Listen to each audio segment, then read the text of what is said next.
सत्य वचन की राह पर चले हम सदा, यीशु का साथ हो रहे हमारी हर दुआ।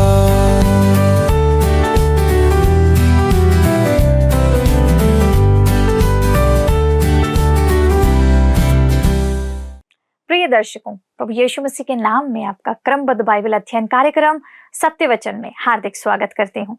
आज हम मलाकी नबी की पुस्तक के उस अंतिम भाग पर ध्यान करने जा रहे हैं जो पुराने नियम की आखिरी पुस्तक और अंतिम पदों में से है, मलाकी 4:4 से 6 तक। यह छोटा सा भाग लेकिन एक अत्यंत महत्वपूर्ण और भविष्यदर्शी संदेश को लेकर आता है। यहाँ परमेश्वर मूसा की व्यवस्था की याद दिलाते हैं और साथ ही भविष्यवाणी करते हैं कि एलिया भविष्यवक्ता फिर से आएगा जो मसीह के आगमन से पहले लोगों के हृदयों को तैयार करेगा। यह वचन सिर्फ अतीत की याद नहीं दिलाता बल्कि भविष्य के लिए भी एक चेतावनी और आशा का संदेश देता है। तो आइए मित्रों, हम अपने मनों को तैयार रखें। परमेश्वर के दास के द्वारा आज वचन को सुनना है, समझना है। प्रिय मित्रों, एक बार फिर से आप सभी पर हमारे प्रभु यीशु मसीह और हमारे परमेश्वर पिता का अनुग्रह और करुणा बहुत आयत से बनी रहे। मित्रों, पुनः आप सभी का सत्यवचन बाइबल अध्ययन के एक और प्रसारण में स्वागत है। मित्रों, हम मलाकी नबी की पुस्तक का अध्ययन करते हुए उसके अंतिम भाग तक आ पहुंचे हैं। पिछले अध्ययन में हम यहोवा के भयानक दिन और धार्मिकता के सूर्य के बारे में देख रहे थे। पर मित्रों, आज हम अध्याय 4 के अंतिम 3 पदों पर मनन करते हुए उसके अध्ययन को समाप्त करेंगे। तो आइए हम सब मिलकर पढ़ते हैं मलाकी नबी की पुस्तक 4था अध्याय और उसका 4था पद, जहां पर इस प्रकार से लिखा हुआ है। मेरे दास मूसा की व्यवस्था अर्थात जो विधि और नियम मैंने सारे इस्राएलियों के लिए उसको होरेब में दिए थे, उनको स्मरण रखो। दोस्तों, यहाँ पर परमेश्वर कहता है कि मलाकी की इस भविष्यवाणी के अनुसार इस्राएल ऐसे युग में होगा जब आकाश से परमेश्वर का वचन उनके पास नहीं पहुंचेगा, अर्थात वहां से वचन आना रुक जाएगा। इसके साथ ही 400 वर्ष बाद एक और जकरिया होगा जिसे मंदिर में सेवा करते समय जिब्राइल स्वर्गदूत दर्शन देकर यूहन्ना बपतिस्मा देने वाले के जन्म का संदेश सुनाएगा। ये वो शांत समय था जिसके बारे में यहाँ पर कहा गया है। इसे हम लूका रचित सुसमाचार उसके पहले अध्याय में 5 से लेकर के 25 पद में पढ़ सकते हैं, और तब जाकर ये 400 वर्ष का जो मौन है, ये शांत समय है, ये तोड़ा जाएगा। अर्थात परमेश्वर इन 400 वर्षों तक, मलाकी के बाद मत्ती के सुसमाचार तक, इन 400 वर्षों में उसने कोई संदेश इस्राएल के लोगों को नहीं दिया। इस बीच इस्राएल को मूसा की व्यवस्था का पालन करना था, वही उनका जीवन होना था, वही उनके जीवन का आधार होना था, वही उनके लिए परमेश्वर का वचन होगा।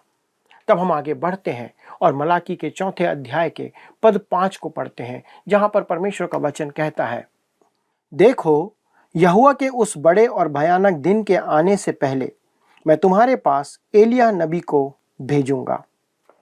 दोस्तों, प्रकाशित वाक्य की पुस्तक 2 गवाहों के बारे में भविष्यवाणी करती है जो आने वाले दिनों में प्रकट होंगे, जैसा प्रकाशित वाक्य 11 अध्याय के पद 3 से लेकर 12 पद में प्रकट किया गया है।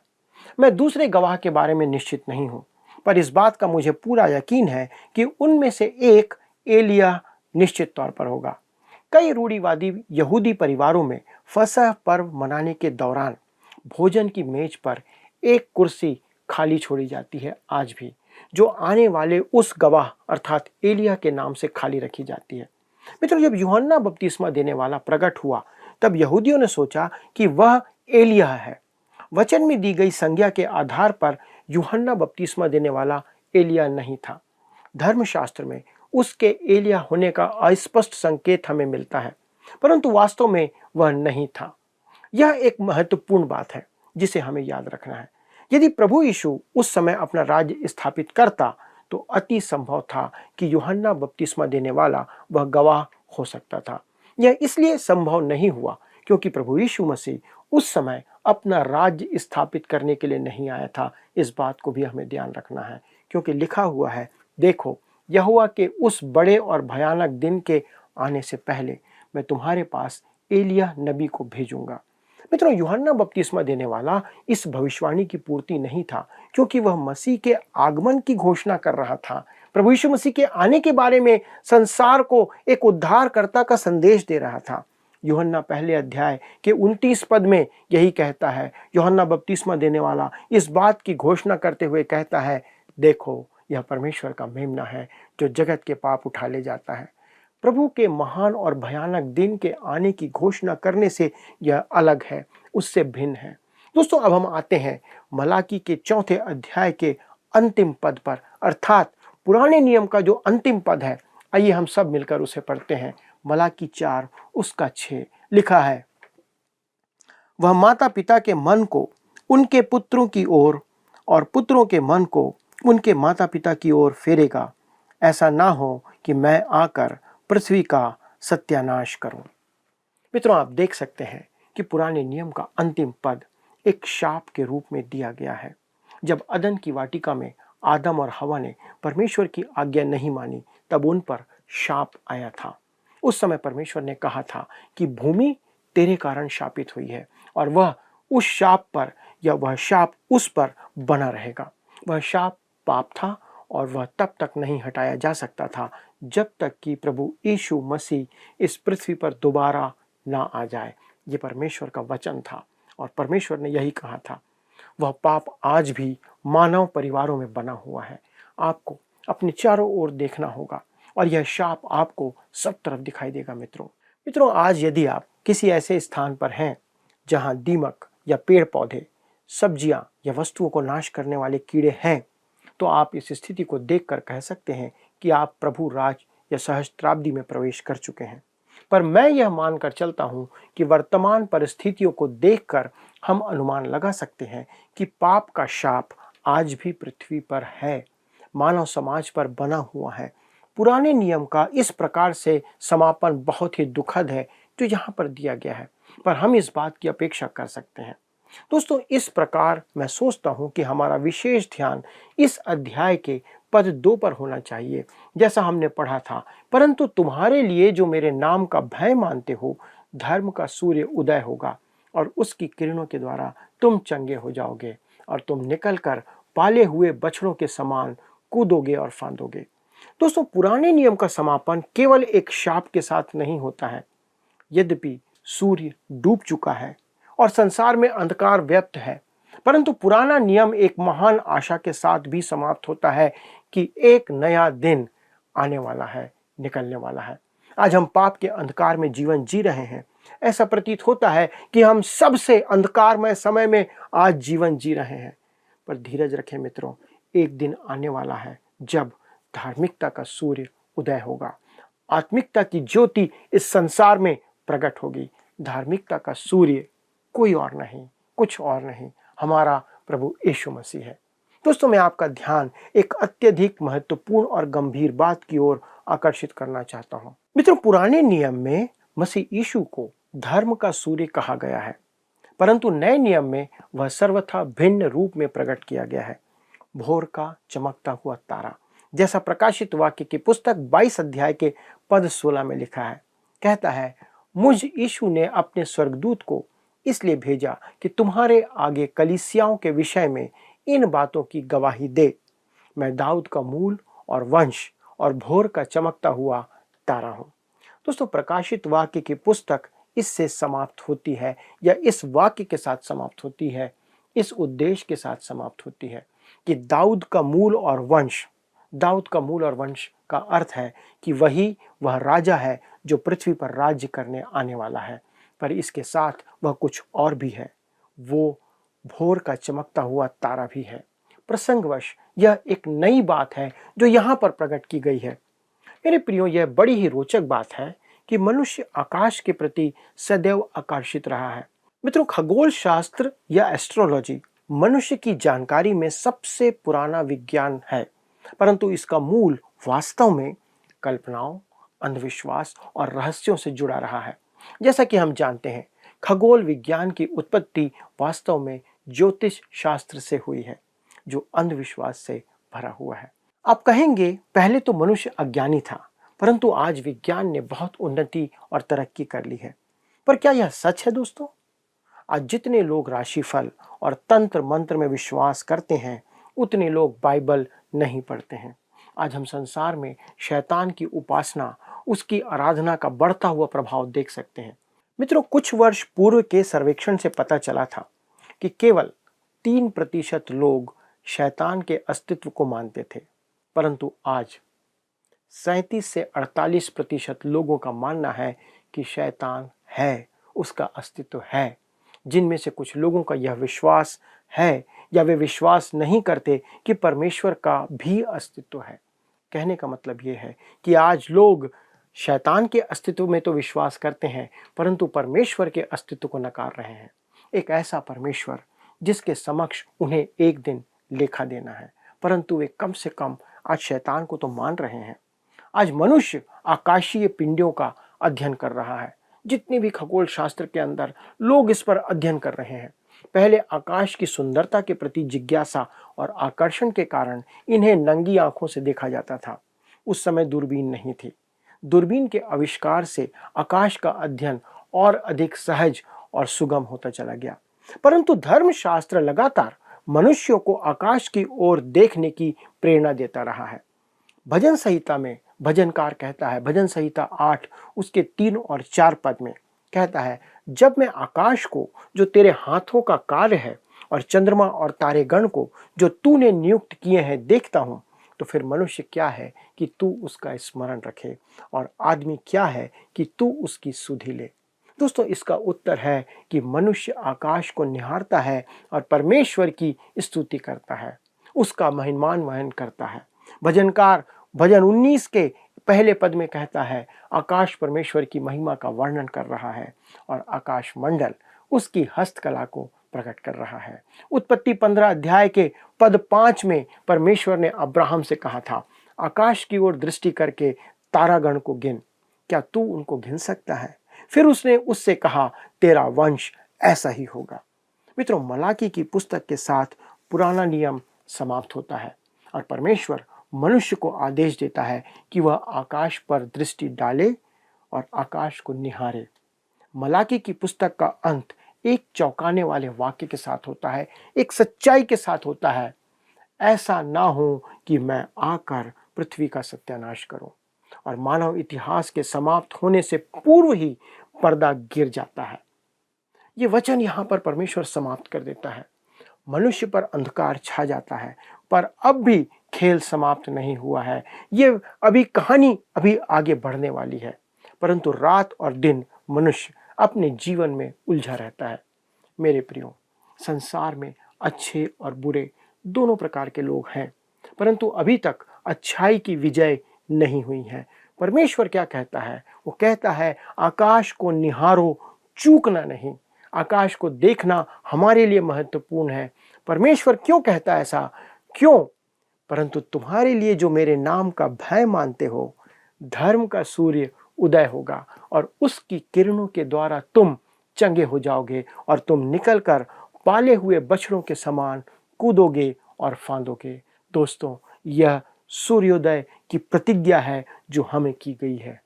मित्रों, जब धार्मिकता का सूर्य हमारा प्रभु यीशु मसीह इस संसार में आएगा, तो वह इसी प्रकार आएगा। सारी अधार्मिकता को समाप्त करने के लिए वह बिजली की तरह पूर्व से ऊपर आ जाएगा। पुराना नियम आशा की पुस्तक है, परंतु यदि वह अकेली ही पुस्तक हो तो वह संसार की ओर घोर निराशा की पुस्तक भी है, परंतु वह स्वर्ग की ओर संकेत करती है। और प्रभु यीशु मसीह जो धर्म का सूर्य है, उसकी चर्चा करती है। ये पुस्तक हमें इस बात को बताती है। यह प्रभु यीशु का अति उत्तम चित्रण है, क्योंकि वह एक नया दिन लेकर आएगा और मनुष्य के पाप की काली रात का अंत कर देगा।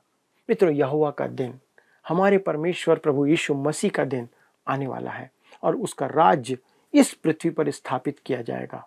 संपूर्ण पुराने नियम में परमेश्वर को सूर्य कहा गया है, जैसा भजन संहिता 84 अध्याय के पद 11 में लिखा है, क्योंकि यहोवा परमेश्वर सूर्य और ढाल है।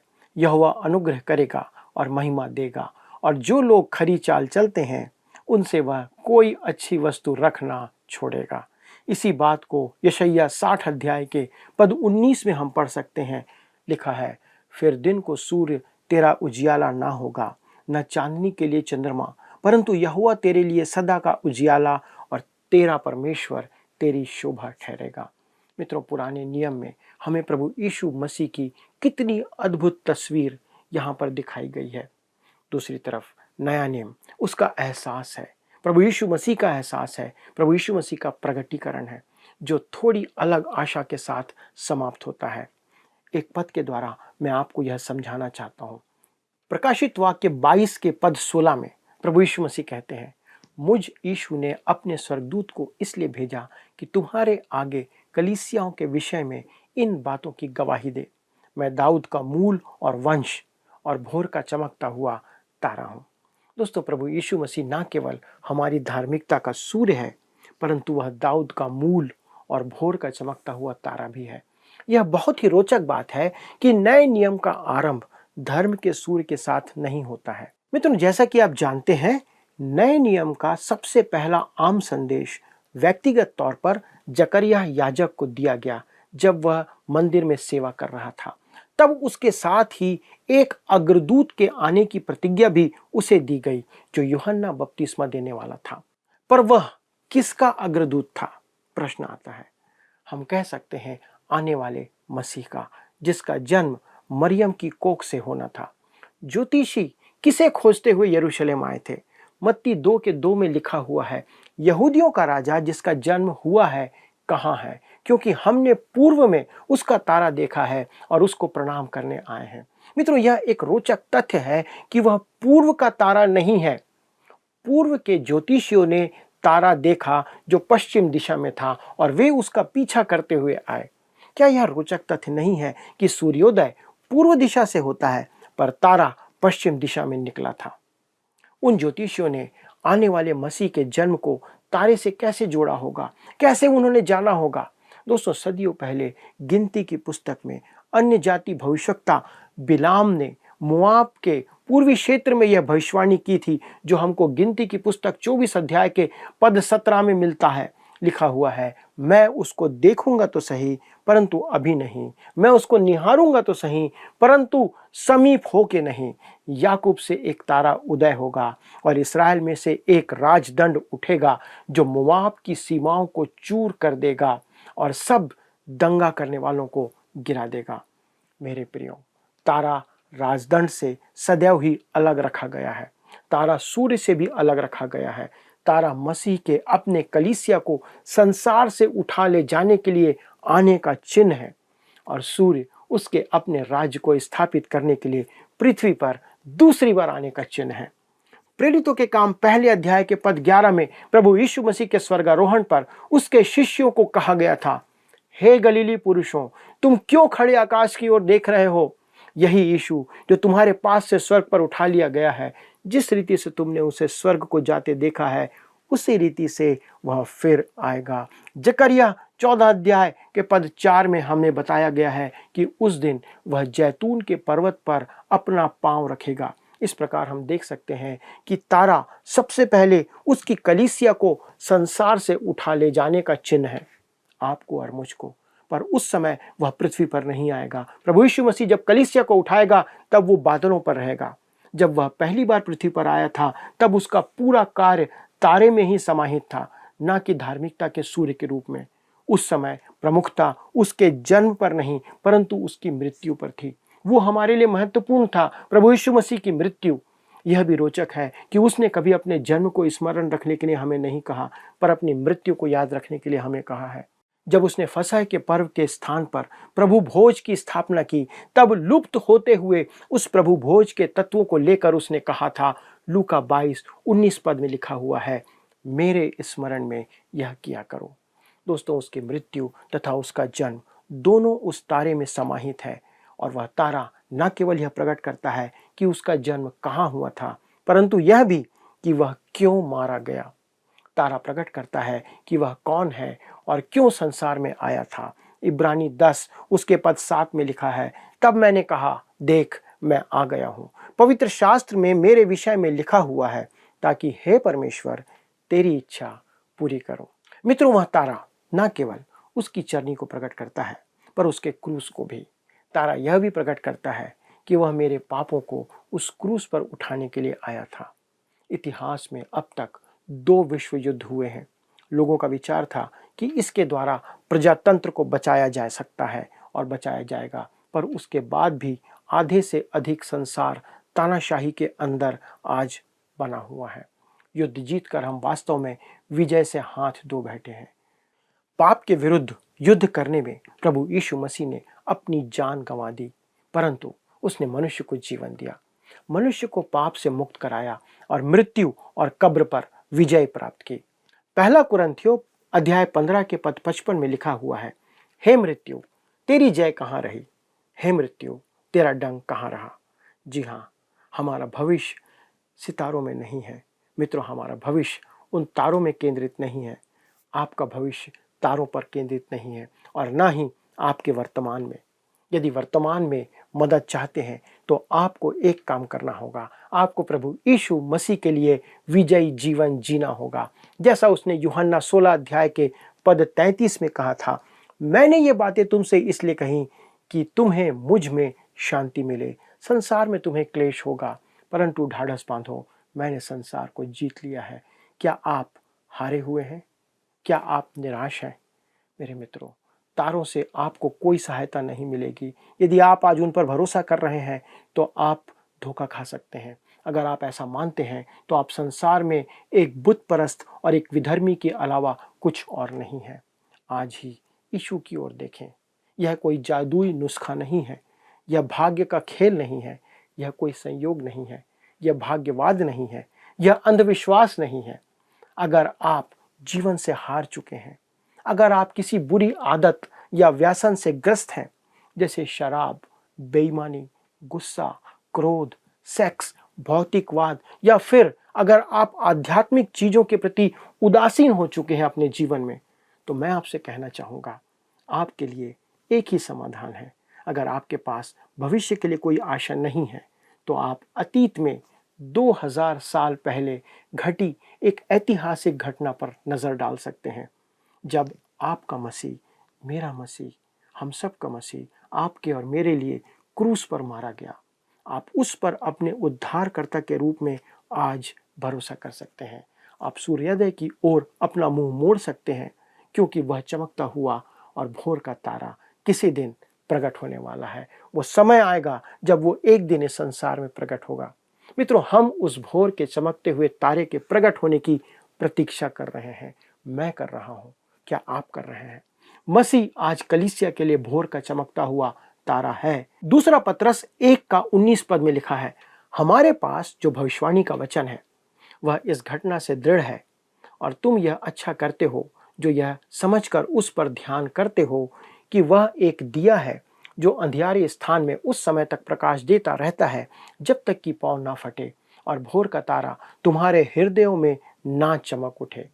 मित्रों, एक दिन वह भोर का तारा कलीसिया को संसार से उठा कर ले जाएगा। स्वर्गारोहण किसी भी समय हो सकता है। मनुष्य का, कलीसिया का उठाया जाना किसी भी क्षण हो सकता है, क्योंकि इसके बारे में बाइबल में कोई संकेत नहीं दिया गया है। जॉन वेस्ली ने एक बात कहा था, वे कहते थे, वह ऐसा प्रकट होगा जैसे भोर के प्रकाश के पूर्व दिन उदय होता है। हे प्रभु, हमारे लिए कोई समय निर्धारित मत करो, हम हर घड़ी उसकी प्रतीक्षा करते रहें। अभी वह निकट है, वह द्वार पर ही है। दोस्तों, अय्यूब 38 के 7 में कहा गया है, भोर के तारे एक साथ गा रहे थे और परमेश्वर के सभी पुत्र जय जयकार कर रहे थे, लेकिन तभी पाप परमेश्वर के संसार में प्रवेश कर गया। लेकिन वह दिन आ रहा है जब भोर का तारा प्रकट होगा और वह कलीसिया को ले जाएगा। मित्रों, यह संकेत होगा कि सूर्य शीघ्र ही उदय होने वाला है। हालांकि वह सूर्य कोई और नहीं बल्कि धार्मिकता का सूर्य हमारा प्रभु यीशु मसीह है। दोस्तों, अब हम पुराने नियम को छोड़कर आगे बढ़ते हैं, जहां आशा मसीह यीशु के इस पृथ्वी पर अपने राज्य की स्थापना के आने की है, कि वो आए और अपने राज्य की स्थापना करें।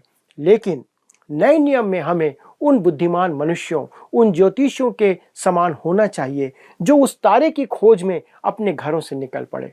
हमें अभी भी उस दिन के तारे की प्रतीक्षा करनी है जब वह अपनी कलीसिया को इस संसार से ले जाएगा। इसके साथ ही मित्रों, पुराने नियम का संदेश समाप्त होता है। अगले प्रसारण में हम किसी नई पुस्तक के साथ अपने अध्ययन को आरंभ करेंगे। मित्रों, हमें आपके पत्र और फ़ोन की अपेक्षा है कि आप हमें बताएं कि आप इन अध्ययनों के द्वारा कैसे आशीषित हुए हैं। क्या आप हमें फ़ोन करेंगे? क्या मैं अपेक्षा कर सकता हूं कि आप फ़ोन करके बताएंगे कि इस पूरे पुराने नियम को हमने जब समाप्त किया, कौन सी आशीष आपने प्राप्त की है? आइए दोस्तों, प्रभु को धन्यवाद दें कि हम इन सारी पुस्तकों का अध्ययन जो पुराने नियम में है, इसे समाप्त कर पाए। अगले प्रसारण तक परमेश्वर का अनुग्रह, उसकी दया, उसकी आशीष आप पर, आपके पूरे परिवार पर, आपकी कलीसिया पर बनी रहे। प्रभु आपको आशीष दे। आइए अब हम प्रश्नों को देखें। पिछले प्रश्न का उत्तर है बी, विश्वास द्वारा। उद्धार हमें विश्वास द्वारा प्राप्त होता है। आज के अध्ययन पर आधारित प्रश्न है, हमारी धार्मिकता का सूर्य कौन है? ए, दाऊद, बी, मूसा, सी, प्रभु यीशु, डी, यहोशू। मित्रों, इस प्रश्न का उत्तर हमें कल सुबह 6 बजे से पहले विकल्प ए, बी, सी या डी के साथ अपना नाम, पता, स्थान के साथ 9651433397 पर SMS या WhatsApp करें। मित्रों, हमने पुराना नियम की अंतिम पुस्तक मलाकी से अध्ययन किया और आज इसके अंतिम भाग मलाकी 4:4 से 6 को भी हमने देखा। यह हमें याद दिलाता है कि परमेश्वर अपने लोगों को कभी अनदेखा नहीं करता। मूसा की व्यवस्था और एलिया की भविष्यवाणी दोनों हमें जीवन की दिशा और चेतावनी देते हैं कि हमारे हृदय परमेश्वर की ओर मुड़ जाएं। परमेश्वर परिवारों के हृदयों को जोड़ना चाहता है, पिता और पुत्रों को एक करना चाहता है ताकि पृथ्वी पर श्राप न आए। यह एक अंतिम बुलाहट है परमेश्वर की ओर लौटने की, उसके वचन पर चलने की और आने वाले प्रभु के लिए अपने जीवनों को तैयार करने की। मित्रों, आज ही यह समय है कि निर्णय लीजिए ताकि आप उसकी योजना में सहभागी हो सकें। तो क्या आप इसके लिए तैयार हैं? अवश्य विचार करिएगा। मित्रों, इस कार्यक्रम को दोबारा सुनने, देखने या किसी के साथ साझा करने के लिए आप जानते हैं आपको कहाँ जाना है। हमारे YouTube चैनल वर्ड रिसाउंड्स हिंदी में आप इसे पुनः देख सकते हैं, किसी के साथ साझा भी कर सकते हैं। और प्रार्थना के लिए आप स्क्रीन पर आ रहे नंबर पर संपर्क कीजिए। हमारे परामर्शदाता आपकी सहायता करने के लिए इच्छुक हैं, प्रतीक्षा कर रहे हैं आपकी कॉल का। नंबर है 9651433397। प्रभु आप सबको बहुत आयत की आशीष दे। क्या आपको यह कार्यक्रम पसंद आया? अभी हमें एक मिस कॉल करें और आप अगले विजेता हो सकते हैं।